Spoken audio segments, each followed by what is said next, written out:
Hey everyone, and welcome to today's Explainer. Today, we are unpacking a source that confronts us with a pretty uncomfortable yet incredibly profound truth.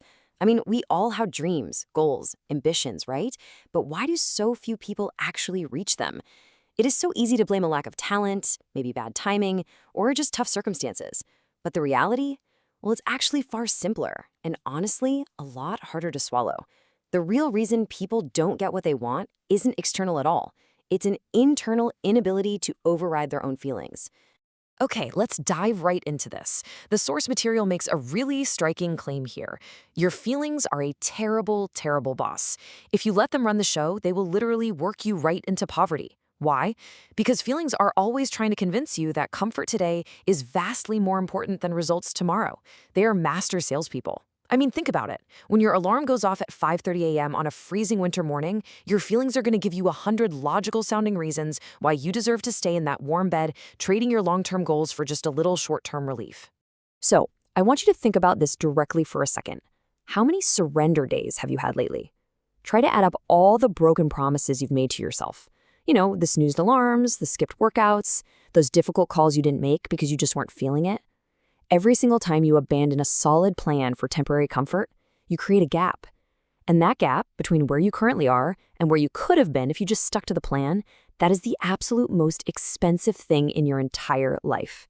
Let's move into section 1, the motivation myth. Success really isn't about the hype. We've got to completely dismantle this fairy tale that highly successful people are just walking around constantly fired up, super passionate, and ready to conquer the world at all times. Because they aren't. They wake up tired, discouraged, and scared, exactly like the rest of us.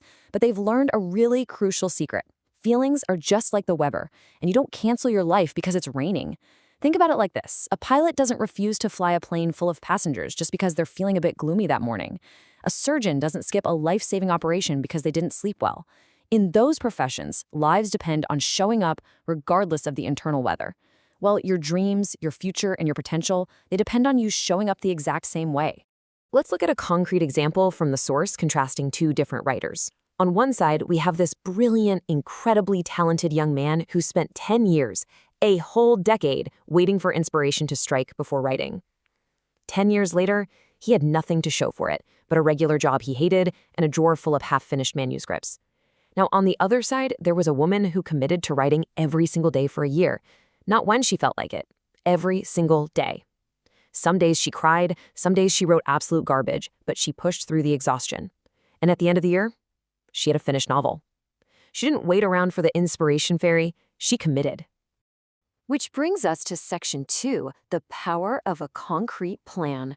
It's time to remove every excuse. Modern culture loves to tell us to follow our gut, wait for inspiration, and only do what feels authentic in the moment. But honestly, that is actually a massive recipe for mediocrity. It's practically a permission slip to stay small. The only real way to combat the tyranny of your feelings is to have a rock-solid, concrete plan that answers 4 very specific things. Number 1, what exactly are you going to do? Number 2, when exactly will you do it? 3, how will you measure your progress? And 4, what is your contingency backup for bad days?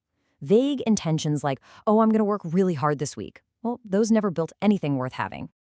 To put this into perspective, consider the story of a real estate entrepreneur mentioned in the text. This guy had massive energy and huge vision, but for an entire year, he chased ideas, went to seminars, looked at a bunch of properties, and closed exactly 0 deals.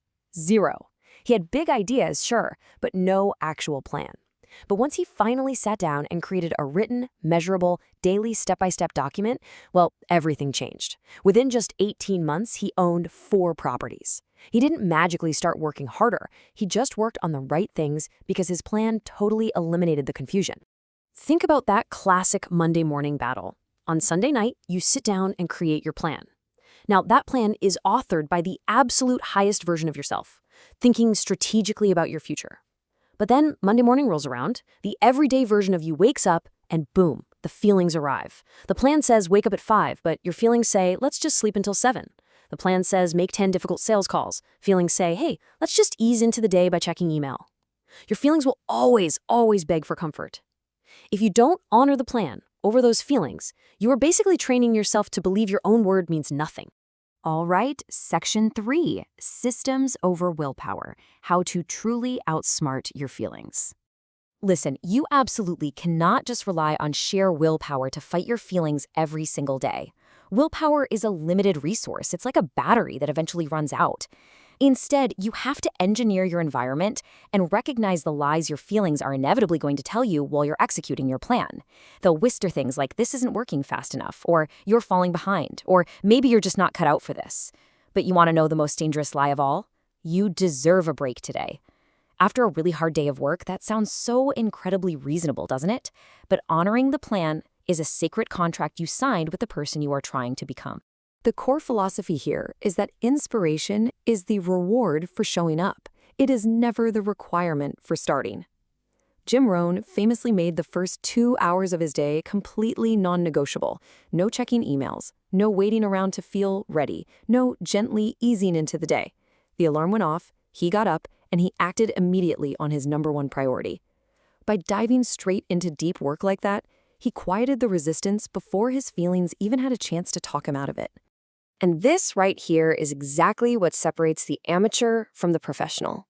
Imagine a salesperson who faced brutal, soul-crushing rejection all day Monday. Come Tuesday morning, every single cell in their body wants to do productive, busy work.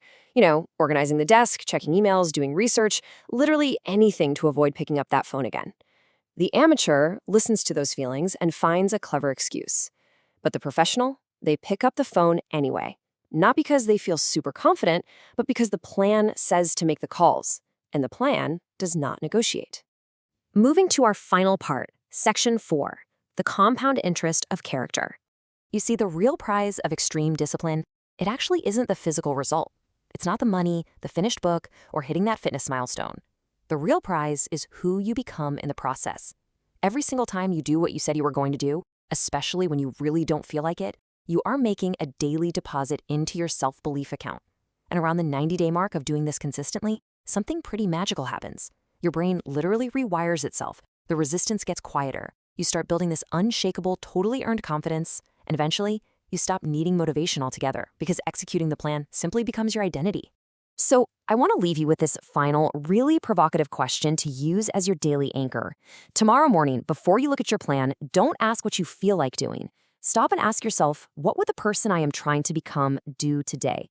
Because that future version of you, they already achieved the goal by doing the hard things. Honoring your plan over your feelings is the one and only way to close the gap between where you are standing right now and where you truly want to be. Thanks so much for joining me on this explainer. Keep honoring the plan.